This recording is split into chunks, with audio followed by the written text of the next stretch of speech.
Are you a lifelong fan of General Hospital? Are you a new fan who wants to know more about the history of the show? Do you enjoy talking about the show with others? Do you find yourself yelling at the TV? Is your self-care an hour a day in Port Charles? If so, we invite you to join hosts Amanda Kimmel and Shannon Coach at the place where all the hidden conversations take place and secrets are revealed. Meet us at Pier 54, a General Hospital fan podcast. Hi! Hi! Welcome to the Port Charles 411, where we talk with Parry Shen. I still can't believe that we talked to him. He was so much fun. It's so nice because, okay, I know that we got so mad with Brad. But he's not Brad. No. You have to remember. But you can see that because it's like, okay, you can see the good person, and then he's like a legit good guy. Yes. So it helps because it's not like, sometimes you do see the bad guy and you're like, they can't really be that bad in person. And then you're like, oh, they're not nice. Right. No. Like, Parry is the exact opposite of Brad. Which is amazing that he can play that awful and still be a nice guy. Yeah. Well, the thing is that Brad's kind of like a smart bad. Right. That's why we love him and hate him. Because when he's playing with Wiley, you're like, oh my gosh, you're so sweet. I love you. Or how in love he is with Lucas. Yeah. I want a man to be that in love with me. And then you see him do this stupid stuff that you're like, Brad, what are you doing? Come on.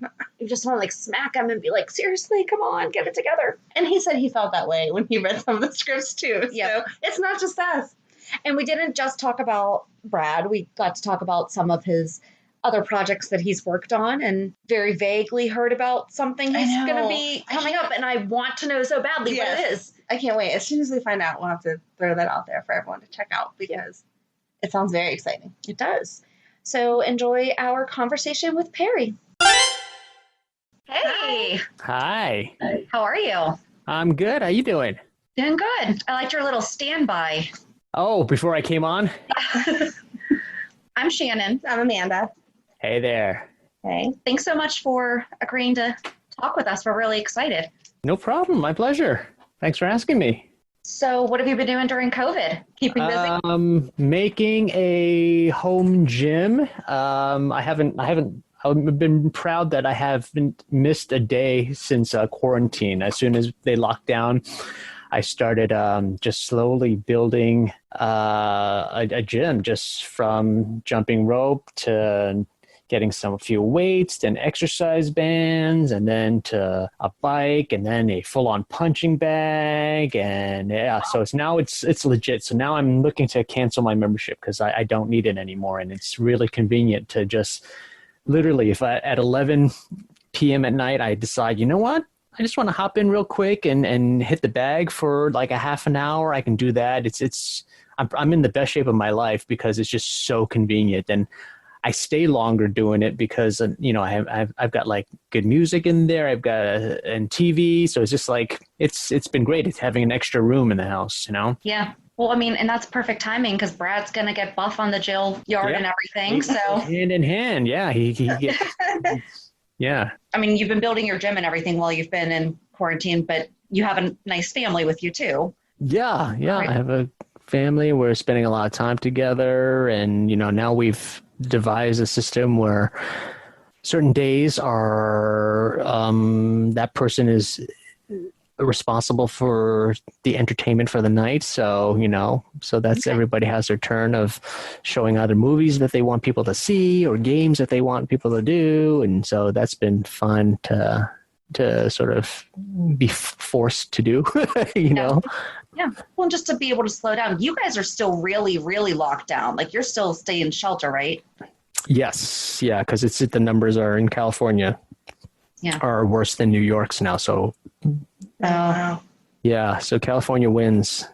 Haha. No, it's okay. Pennsylvania needs to hear this because we became really big jerks after a month? Yeah. Uh-huh. I mean, people were like, I've had it, I'm going. And I'm like, my gosh, just stay home. Right. Yeah. I don't know. I can't really think of. So we watched your movie, Better Luck Tomorrow. Okay. How was it doing that? I mean, you weren't 16, 17 playing that role. So how was that? Let's see. So, I mean, I think I'm pretty fortunate that with, I guess, being Asian, that basically I'm always like 10 to 15 years of how old I really am, aging backwards. So I was like almost hitting 30. So I was playing teenager. So that's about the right range. So, and I did look about, 15, 18-ish. And that's what I was being cast for. A lot of in my early career, even though I was like, mid 20s, I was in high schools a lot at, the sets were locker rooms or a desk in a classroom. So it wasn't too much of a stretch from what I was used to, but that definitely was a amazing experience because I got that movie probably 6 years of doing acting, and I was starting to get frustrated with just kind of the roles that I was sort of being exposed to and getting a chance to even do. And at first, when you're starting your career, you're like, I'll take anything. This is amazing, but then after a while you start sitting back and like you're getting auditions for something for the next day and you're looking at it and it's like the same delivery boy or talking in an accent or knowing martial arts. And it's just very like you start seeing like the bigger picture. You're like, whoa, wait a second. I'm only coming in for like 1 or 2 lines and delivering food. I'm not really part of the narrative of the story. And it's frustrating because I train with everybody else at the best acting schools. And this is not what I wanted to do, to just come in and say, here's your delivery and not really move the narrative along. So when Better Luck Tomorrow came along, that was the first time where they said, I want you to read for this character, Ben. And I would open the script and Ben is literally on page 1.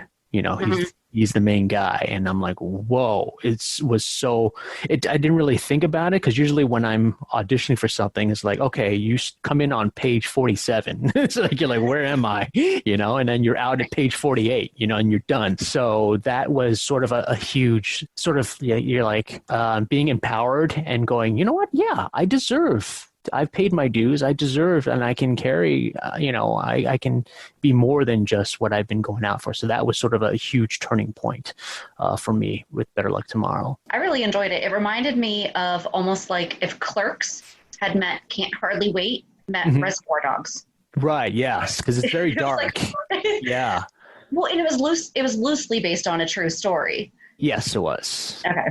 Yeah. About these high school students committing a murder. And actually, it's weird that we just celebrated, I think, our 15th anniversary in 2017, and we had this big screening at the Egyptian Theater in Hollywood. And I had actually met someone goes, "Hey Perry, I want to introduce you to this guy named Kern, and he is actually the guy that your character is based on in Better Luck Tomorrow, and he just got out of prison." Oh my gosh! Yeah, it was so trippy because I had so many questions for him, but at the same time, in the back of my head, I'm like, this guy's a convicted murderer, So, but the only reason he got out was because he wasn't responsible. He was there, he was observing it all. He didn't actually commit the act, but all of his other friends are in prison for life.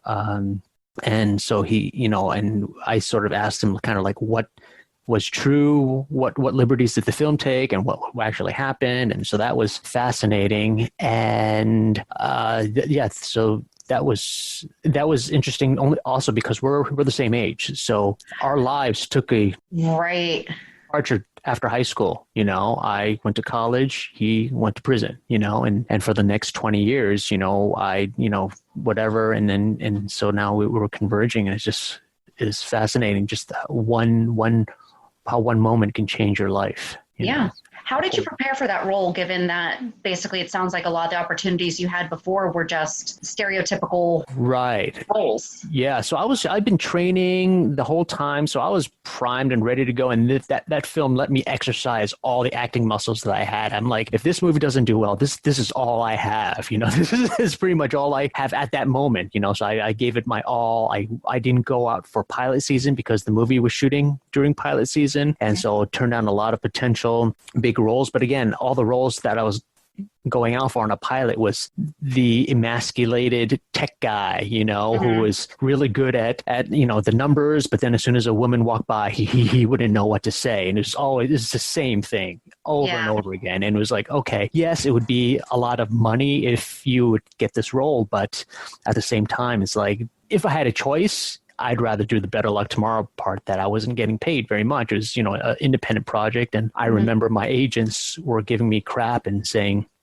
you're turning it down for this little role. And like, I think I had an audition with Woody Allen, who wanted to meet me in New York and wanted to fly me out. And I'm like, I can't, I'm the lead of this movie. I can't do this. And at the time, my agent's like, what movie is this? There's no stars in it. It doesn't make, I'm like, I knew because I've seen what I was going out for. I'm like, I'm never going to get an opportunity like this again. They come and the script was good. And so I remember wrapping the day on Better Luck Tomorrow, and I flew out to New York to meet Woody Allen, and I flew back within 24 hours just to, because I had shooting the next day. And so, we handled both of it. And at the end, my agent went Better Luck Tomorrow, went to Sundance and got picked up by Paramount Studios. And we were the #1 movie that weekend per screen. And I remember the president of the studio calling me and says, congratulations being #1 this weekend and being the lead. And it doesn't happen to many people, not even at your level. He's talking about like major stars, and so this is something very rare. You should be proud of it. And my agents,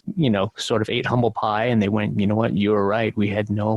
We didn't know anything about this project. It was so off the radar. And, it goes to show that the littlest things, if you really believe in them and you're going to put the work into it, it doesn't matter what anybody thinks, and great things can come from it. Do you really play basketball? I don't. I had to train so long and hard just to get, because this is independent film, so there's not we don't have a lot of money to waste to burn film. This is before digital, so we're shooting on film, which is very expensive. And I knew that the more I missed, and this guy's supposed to be making free throws, multiple times in a row, and we had to get that on film. So I remember when we're actually shooting, there was a part where he gets frustrated and he can't shoot free throws. So they're like, all right, Parry, we got enough footage of you missing it. You got to start making some. So yeah, the most nerve-wracking one, I think, it's a big wide angle, and the whole basketball team of high school students are watching me, and this is the wide angle. You can't cut away, so I have to make 2 in a row at the very least. And so I think it took like two or three takes, but then I got it on like the third take, I think, and so that was the most nerve-wracking part. Oh, I bet. Yeah. I checked out your website and everything, and you do a lot of speaking tours to help, promote actually using Asian Americans for roles and for, furthering their careers and everything. What are you doing now to adapt, given that, are you able to go do speaking tours right now? Is anyone? I haven't done speaking tours in a few years now, because I've seen the shift in the sort of the popularity of speakers, that sort of changed the dynamic. Now schools want YouTubers, so that's an interesting dynamic, learning experience. You're like, okay, I'm not getting any more speaking engagements, but I can see who are. But at the same time, there's a lot of Asian American YouTubers who are, and I've heard them speak, and they're coming from a different perspective, but what they're saying isn't any less valid, and it's great that they're doing it. So hold on one second. Sure. Sorry, that was my mom. Yeah, we talk once a week, so this was around that time. So I said I'm doing an interview. Yeah, so right now I haven't been doing many speaking engagements, but I don't think many universities are really able to meet in person anyway. So it's going to have to change. We're probably doing it through Zoom. I just thought that was really cool. Because did you watch the Netflix series Hollywoodland? Yes. Because that was all brought up in there too. Yeah, and that's the reason why I decided to do that speaking engagement tour was because when I was in college, it was I was one of the officers of my Asian American organization, and we would bring in speakers who were like working in the industry or interesting of note to come in and give their perspective of how they were making it sort of as an Asian American in that particular business. And I remember with Better Luck Tomorrow, knowing what I know, what we had to go through,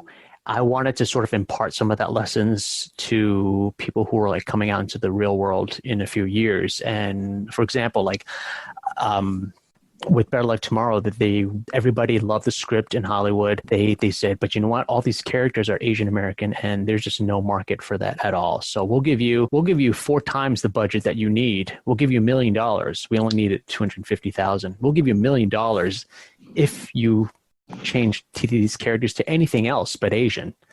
And the director was like, no.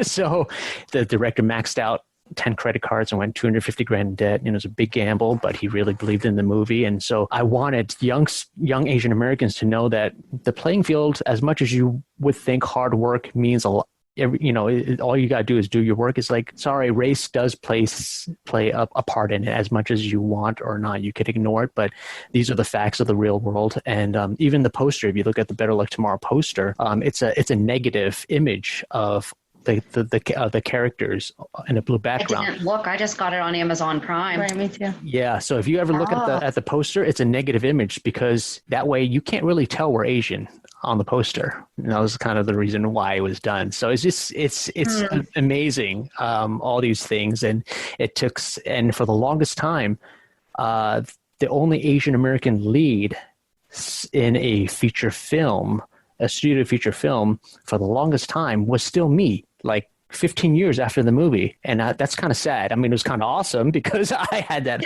honor, but it wasn't until, what was it? Crazy Rich Asians. I mean, it took that long. We came out only recently too. Yeah, exactly. So, I mean, it's kind of mind-boggling. And then that movie did well. So Hollywood really only responds to dollar signs, right? So hopefully this changes the narrative and saying, hey, you know what? Maybe there is an untapped market, kind of like when Spike Lee came along and did Do the Right Thing and made so much money. Like, oh, wow, there's a African-American audience here. Let's start making more of those, So it's really, you got to speak that kind of language of money. And I think even on General Hospital, I mean, so back in the 80s, there was the Asian Quarter. The Asian Quarter, yeah. But nothing has really yeah I think it's not official, but I think unofficially I've been talking to one of the editors at Soap Opera Digest, and she says, I'm pretty sure you're the longest Asian American running character in soaps, if not definitely male. They're not sure about female, but she's pretty sure that it covers male and female, almost 7 years running. So I was like, wow, that's sad because it's only 7 years. I mean, right, yeah, and so it's a great honor to have, and but it's sort of interesting too at the same time. Yeah. See, I was thinking you could bring back the Asian gang because some of them are in the jail, and then you come back and you're like, okay, fine, I lost. Yeah, it's there's so many ways he could have gone, and again, he in prison, that might be an interesting thing. He meets relatives that that he said that convinced him that, hey, this is your birthright, this organization. And look at how these people, Port Charles, treated you, when you're just trying to protect, what was yours, so, and then all of a sudden Brad turns into something else, Even worse.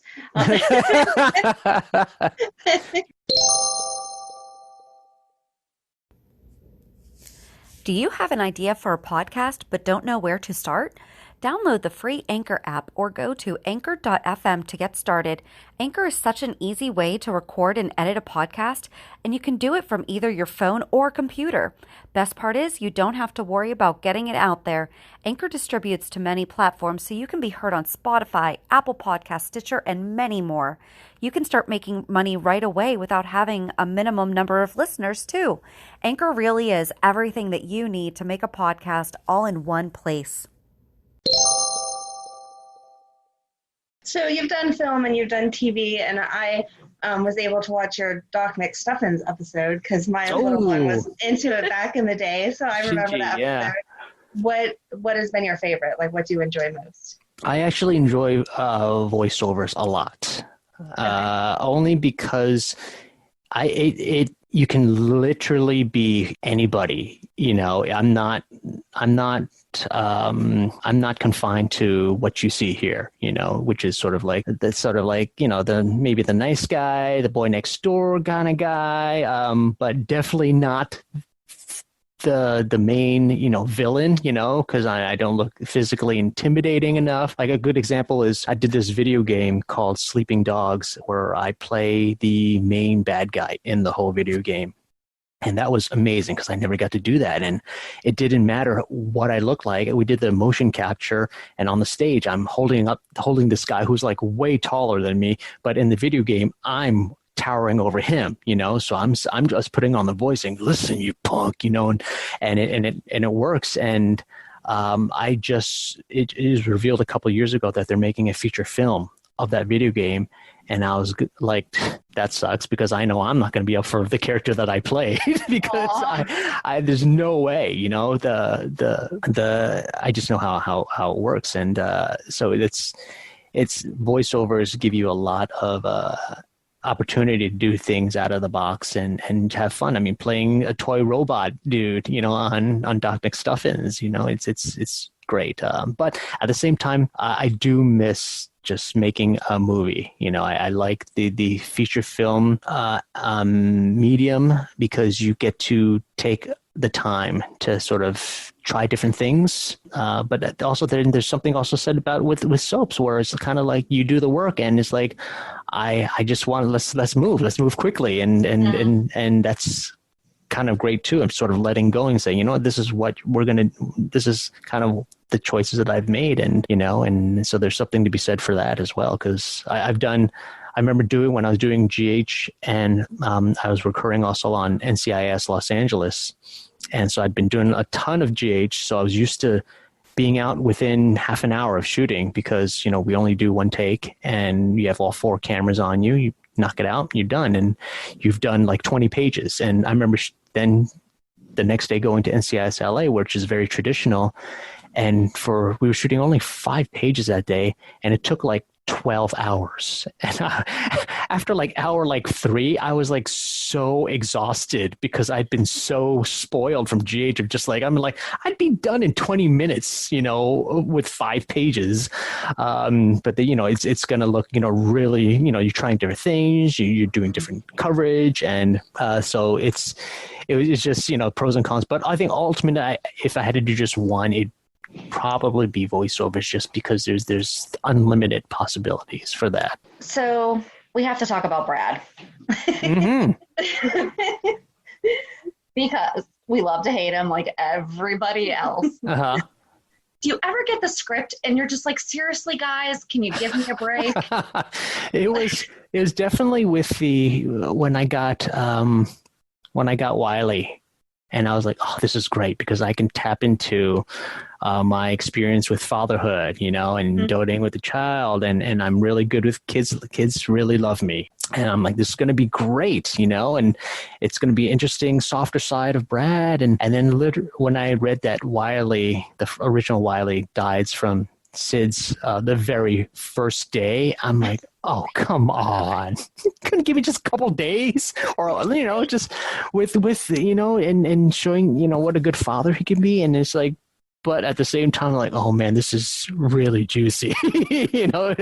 But I was like, for my character, I'm like, oh, come on, guys, you know. It's maybe after like a month or 2 or something like that. But then people would recognize what he looks like, and they would know a switch was made. But so I understand where it came from. But personally, on a selfish side, I was like, oh gosh, yeah. Well, yeah, because I mean, like you said, that would have been great because, you know, we think about it all the time because we get why he did what he did, you know, because like we're both moms and I still don't think I would steal a baby, but, you know, but you're still in this.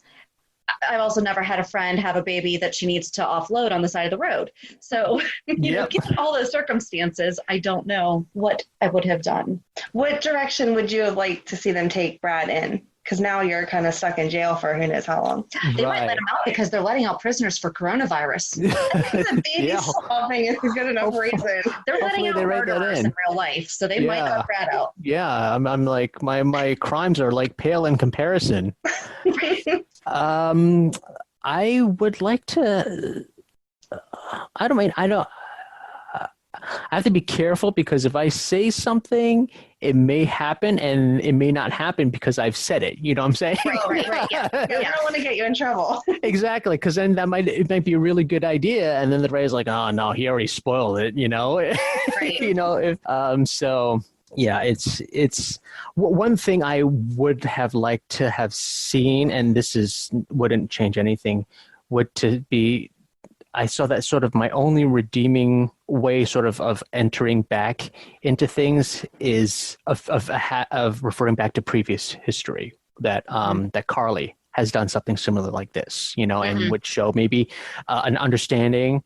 And Bobby did the same with Lucas, you know. So I thought maybe I was like that. I was when I would get the scripts and it would get worse and worse, you know, he's digging himself deeper in a hole. I'm like telling my wife, I'm like, the only way I think I can get out of this, if I'm going to get out of this, is if they go back on that and Bobby is like the surprising one who's actually on Brad's side, and then that softens it for him. You know, he's still got to be punished for what he'd done, but more empathy might be shown to have some people on his side, and I think that would be a cool twist, you know, to be like, if anybody, you know Carly's going to be pissed off, so it'd be really interesting that she's like, you know what, I'm guilty of the same, or something along those lines. I thought would have been an interesting way, and it still could happen that way if more time passes, and if they decide to bring Brad back, you know, with that might be an interesting way to coming in. So you really know your history of General Hospital. Yeah. I Were you a every fan time before you were on it? I did watch a few episodes. Mostly, it kind of like it comes in spurts. You know, I think the first time was when I was about 7, when they were Luke, Laura, and Robert were on Cassadine Island, and that was my first introduction to it. And I was like a huge fan of Tristan, and I was like, who is this guy? You know, I'd never heard of the Australian accent before, you know, so that was new, and he's got like no shirt on, but he's got a gun holster. I'm like, this guy's badass, you know, and so I remember writing his name, because like there's no DVR, so like I remember his name would flash, and I'm like, I wrote in like my Charlie Brown encyclopedia, Tristan Rogers, you know, because I didn't want to forget that name, you know. And for a while I'm like, yeah, Tristan Rogers, he's my favorite actor, and like, you know, not many people outside of soaps would know, you know, so I kind of like that. I had like the inside thing, scoop about it. So actually when I met Tristan full circle, you know, when I got on the show, I told Tristan that story, and I said, I've never asked for an autograph before ever, but could you sign my encyclopedia thing? And, that's so sweet. so I've posted that on social media. So you see my 7-year-old writing Tristan Rogers in print, and his, you know, flourish, you know, signature to close that out. And then later in the 90s, in college, it was during the Jagger storyline, Antonio Sabato Jr. Because how could you not love him? So that's where I picked up then. So those are kind of like the 2 moments of me watching the show. But yeah, when they would refer to certain things, I would look up old clips to see what they were talking about, and That's so great. I knew about. So like when they talked about like Brad being the descendants of the, you know, Mr. Wu, and so I looked that up, so I know who are my Tia Carrere's my aunt, you know, and a lot of those actors are still around. So I was like, I was hoping that they would be reintroduced again. That would have been fun. Yeah, there's a lot of times that we're like, okay, they can bring back the Ward family, you know, they can bring back all these different families that have just kind of gone down the rabbit hole, Right. that goes nowhere. Yeah. So your relationship with Britt on the show is so cute, like especially when you guys would watch the nurses ball together and everything. Right. Was that actually scripted, or were you guys able to improv? Because you guys are hysterical. Yeah, it's just, I think, kind of one of those happy accidents of discovering chemistry together. And the former head writer, when Kelly was leaving, they were asking him, what are the things that are with her leaving that will be affecting the show? And he goes, what we really didn't expect was the relationship between Brad and Britt. It was these two schemers who sort of just fell into this nice rhythm, and it's a really nice thing that happened, and that dynamic will definitely be missed on the show. And for a while, I was kind of, you could see it. I didn't have as much screen time because I didn't have somebody to link me, onto the show. Because I didn't have any family. The only one was Lucas, really. That was sort of my tie to the show. So yeah, it was before, she was sort of, I was doing this favor for her, changing her lab results. But then when all of that fell apart, the turning point was really that both of them were sort of like ostracized because everybody knew what Britt did, everybody knew what I did, and we were sort of on the outs. And then at the nurses' ball, us just like hanging together and watching, and just this is just sort of, it's like, wow, this is working, And then I think the writers, obviously noticed that, and then they started writing us more together, so I think that's how that happened. And I think we saw a little bit of resurgence with that with the Julian character, Will DeRye. They started pairing us together, and then we sort of had a really cool dynamic, and that was sort of a nice happy accident. It's really fun when that happens, because I generally have good chemistry with everyone I work with, but then there's some with any other actor that you're like, oh, that's a pairing that we didn't know would work. I think with the Elizabeth and Franco, dynamic, right? Yes. Nobody saw that happen, and then suddenly you just put them together, like, oh wow, this is working, but they were two different characters from different storylines that really didn't cross each other's paths. So I think that's really fun when that happens. Yeah.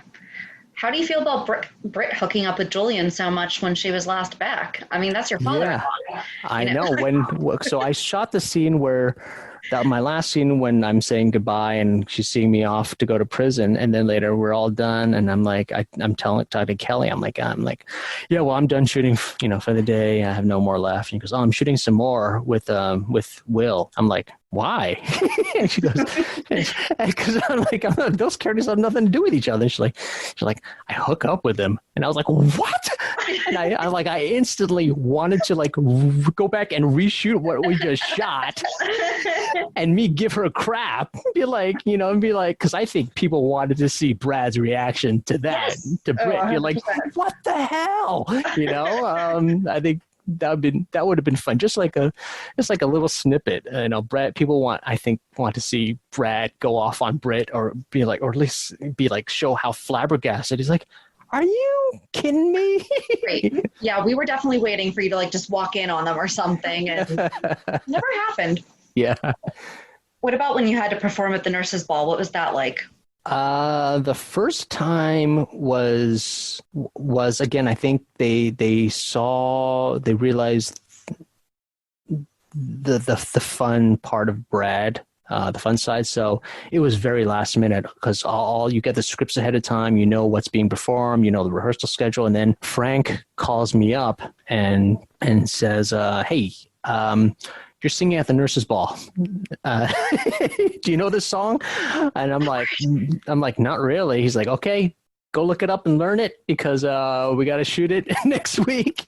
So that was Broken Hearted. And so I learned that very quickly, and then we laid it down. And the great part that sort of let me off the hook, that I thought we could have a lot of fun with, is because Brad is thrown out the stage last minute. So there shouldn't be anything that's choreographed. It should be whatever I'm going to do, so everyone's in rehearsal. And I remember I did have a choreographer, because I had dancers behind me that had to do. And then I remember the choreographer was like, okay, so you're going to do this. I'm like, no, I really should just let me do what I'm going to plan something out, because I've always wanted to be in a boy band. And so I know what I'm going to do. And it's what Brad's going to do. And so that worked out fine. And it was fun. And that was really fun because Fido, Xavier was a director on that one. And he actually let me have some fun because I said, I'm going to do this. And I was like, because I should be like, I don't know what I'm doing, Britt, and then I said,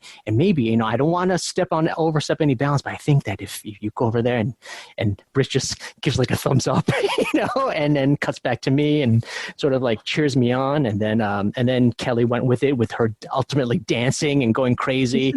And that helped sell the performance and me just being nervous, which, some of the real nervousness obviously came through too, of not knowing, wow, I'm doing a solo here, so that was an awesome experience. And then the second time it was more, the second time it wasn't as planned as before because again, they brought me up because to sing I Want to Marry You. Yeah. So then I was off the hook again. I didn't have to know too much choreography. But yeah, a great time because it's like I performed several times where I've had to sing and dance. And the great part with this is that the audience has to applaud because it's in the script. So it's like, no matter what you do, you're going to get a great response. So that's always a fun thing to do. You feel like a rock star. But we're never going to see you on Broadway or anything. Like you're never. No, people ask like, can you sing? I'm like, I can hold a tune, but no one would actually pay money, I don't think, to hear me sing. So. Well, we enjoy it. So we love the Nurses Ball. It's the best episode. We miss it this year. Yes. Yeah, it's just cool that they got to rerun it though, with during quarantine. Well, and then because the past 3 weeks they haven't been showing even really flashbacks because I guess we're back on Monday. Yay! Right, yeah, because they need to remind everybody what's actually going on. So yeah. But we've been watching Night Shift, which was on like in the 2000s. Well, yeah, 2000s, early 2000s. Right. About 13 years ago. Yeah. So we've been watching that instead because we just talked about all the story stuff from May. So we can go back and listen to ourselves. Yeah. But what's it like working with the boys? We had interviewed their mom back in February. I think so, yeah. And she talked about how much they love you. So yeah, they're very easy. Kids, they always say don't work with animals or kids because they will always upstage you because they're so unpredictable and will do their own thing, and they're going to be, for that very reason, more interesting than you. And people are going to focus on the kid or the animal. And but from the get-go, they and really helps that Jax, how she sort of knows how to handle the boys, because usually parents are sometimes too overbearing and they get in the way. But at the same time, you can't leave them alone either because the crew, cast and crew, oftentimes don't have kids or remember what it's like to have such little kids, and they would ask absurd things for them to do. Where it's like he's a baby, he can't say dada, it's like, are you an idiot? So I've seen that too, because they're just trying to get the shot. And so Jax is really good of knowing when to step in when the baby's like is really fussy, and knowing when to step out and getting out of the shot because the baby is looking for their parent, and they need to be out of eyesight, at a certain point. So she's like, I think like 50 to 60% of why it's so easy to work with them. But at the same time, the boys have a great demeanor and they're very playful, and like they will just react, to certain things or something. It's a happy moment. They can sense it and they'll smile and they're clapping, and it's appropriate, for the moment. And all I have to do is really just listen and watch. And there's been some really cool, happy accidents where like, where I'm saying bye to Sam, she's leaving. And one of the boys is going like this. Aww. I'm watching him and I just went, yeah, that's right. Bye-bye. And so we got that cool moment. I had a cut on my head from the car accident, and then I'm seeing Wiley, and then one of the boys looks at my cut and goes, oh, boo-boo. I'm like, yeah, but I'm okay. And then I start up with the lines. So it's great. And I remember when the switch reveal had happened and I was in the dress, I was getting my makeup done. And so I was no longer working with the boys anymore. He was now officially a Quartermain, and he's a Quartermain mansion. Yeah. And I remember Michael's having this scene with Monica, and they're just having this long ass scene, and Teo or Eric is just playing but at the side, just like with playing with his cars. I'm like, and I'm just fascinated. This is the problem now. I'm more interested in watching that kid not moving and doing everything he's supposed to do for a solid like 25 minutes. I'm like, oh my God, this is incredible. That they're getting this much dialogue without having to stop and then saying, okay, let's round up the kid again, or switch him out for the other kid. The incredible. I mean, it's unheard of. I mean, I know freaking adults that can't even stay still that long without, talking and interrupting with the scene or being on their phone or something like that. So amazing. Yeah. We actually talked to her 2 weeks before that because I think we released her interview the week of the reveal. Yes. Oh. And we immediately messaged her and we're like, oh my gosh, did you know this was happening like this week? And she's like, yep. And I couldn't say anything and it was killing me. She is playing something. Yeah, I don't know what's going to happen. Yeah. Because we don't do spoilers. We try to stay off of the Facebook groups and everything because we like to just be surprised. Right. Yeah. When things happen. Of course. So that was really, really nice. And she's like, it was killing me because I just wanted to be like, guess what? But I mean, we knew it was going to happen, thankfully, eventually. Yeah. They dragged it out long enough. Yeah. I mean, it should have been revealed when he had the heart issue. I mean, that was that was the dead giveaway. Oh, Michael had the same thing when he was younger. Yeah. 2 and 2 together. I guess we don't want to ask if he's coming back anytime soon because we want to know, right? Or we want to know, but we don't want to know. Yeah, right. We would be okay if Brad got released from jail, though, because yeah, that would be really good. What do your kids think about the fact that you're on TV? Do they care, or are they just it's normal life? It's pretty much normal life. I mean, there are certain shows that maybe I might go out for that they're interested in, that's because they watched that show, and then I get really disappointed in myself because if I didn't book it. But there's sometimes they'll watch something and at this point there's always I will know at least one person from any show that's on TV because I've just been working for over 20 years that it just happens where you have worked with them in some other capacity. So they're like, do you know this person? I'm like, oh yeah, whatever. And they're like, oh my God. So it's through association of who I've worked with. You're still cool. That's awesome. Yeah, exactly. Yeah. That's hard to attain. Do either of them want to follow in your footsteps? I don't think so. They're definitely both creative, but I don't think any of them want to be an actor, which I'm totally fine with. But I would love for them to do something in the creative field, where they're, the little one, my youngest, she does a lot of like arts and crafts and stuff like that, and they're really cool, and I can see that she has a really good eye for that stuff. And then the older one dances and she sings. But this is a hard business to be in. So you can't just act. It's kind of like you have to be a pretty savvy business person to always have several irons in the fire so that, you're not depending on one sole thing for your livelihood. Yeah. So we saw a little doggy running around in the back earlier. Yeah. Yeah.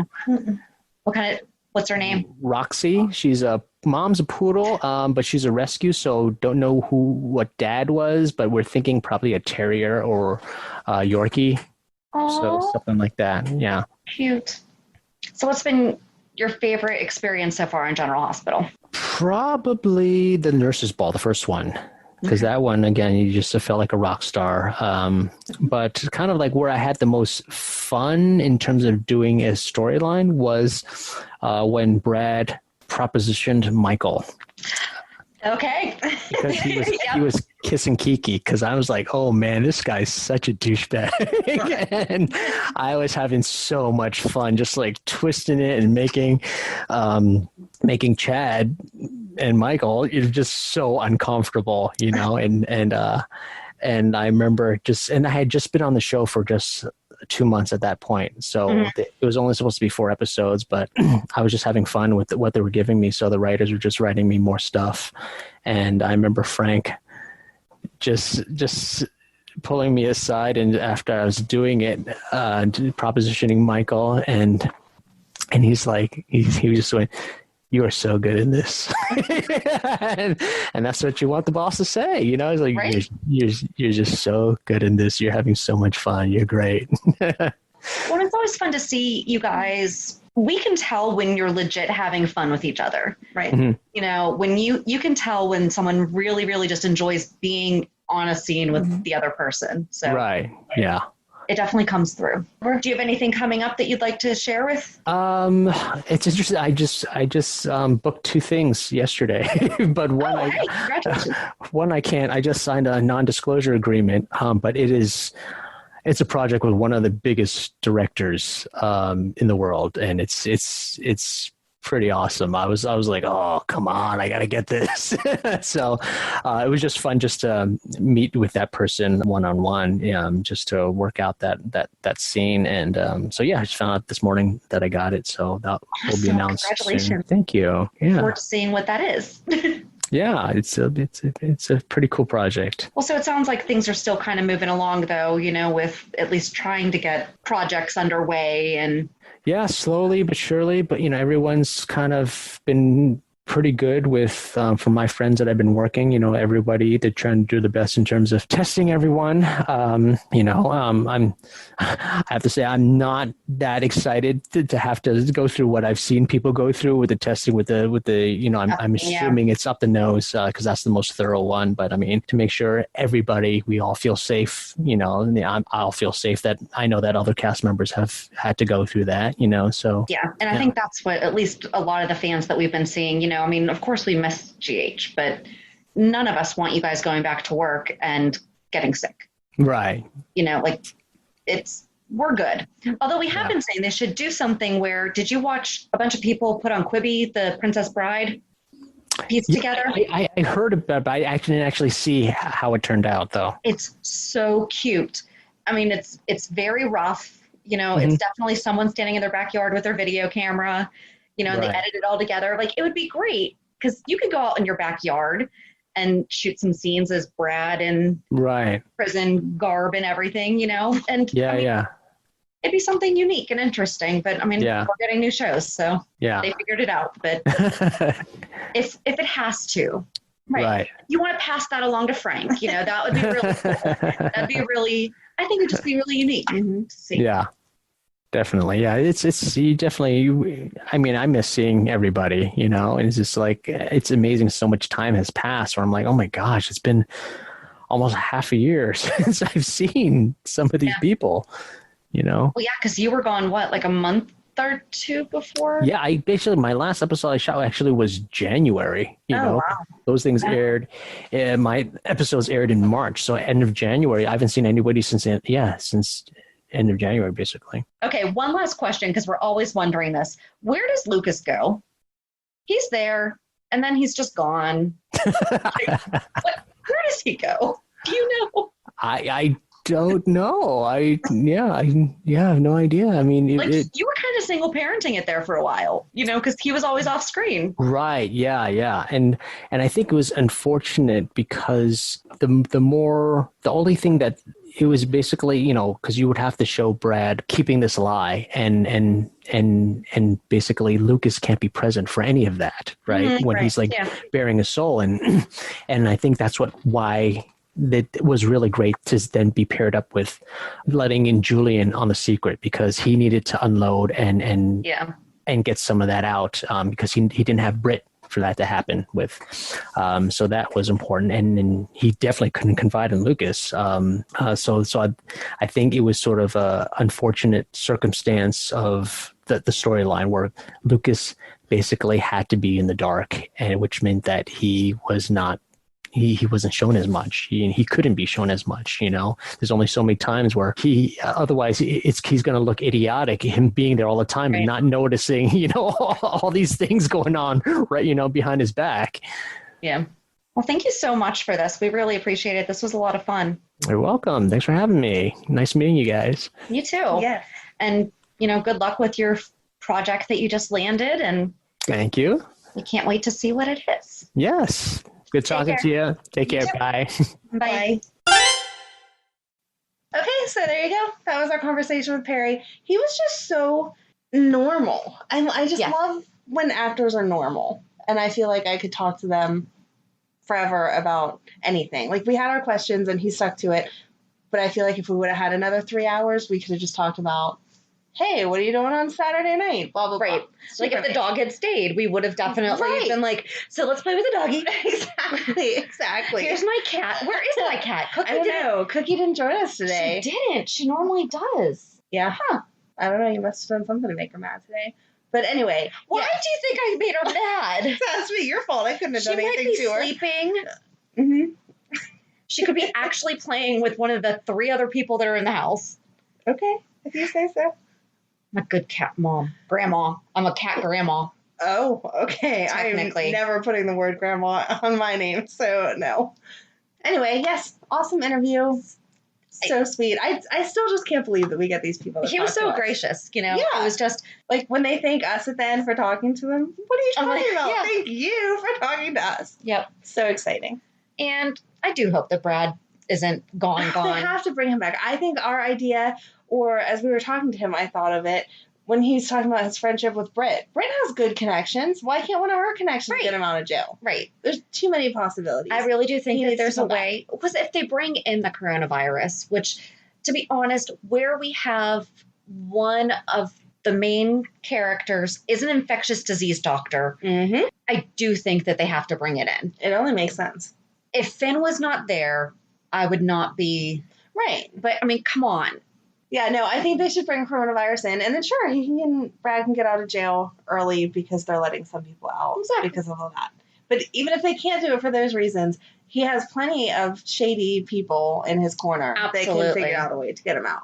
Absolutely. So I'm not ready to let him go. I hope he turns on now. Oh, that would be I good. hope that's what gets him out. That would be good. Because then Carly would totally be on his side. You're right. We will see. Yep.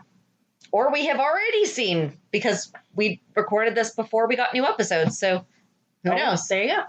Yeah, because we did not ask him if he was one of the ones going back to work. Although I felt like from one of the phrases that he said about how people that he knows that have gone back to work have been having to get tested. Yes. So guess we'll find out. Yep. So join us next Monday as we recap the first new week of episodes that we've had in May to June, July. Guys, it's only been 2 months. I mean, only, but it's... No, it feels like so much longer. May 21st. It feels like so much longer. I know your math is right, but it still feels like so much longer. So. I agree. Yeah. But I mean, as long as they stay safe and healthy. I agree. I just want my GH. I understand. So have a good weekend. And we'll meet you at the pier. Bye. Bye. If you enjoyed today's show, we invite you to go to pier54podcast.com to subscribe on your favorite platform. Don't forget to leave us a review. And you can also follow us on many social media channels. Just search for Pier 54 Podcast. Also, we are not perfect, so if there is something that we missed or messed up, just let us know by emailing us at pier54podcast@gmail.com.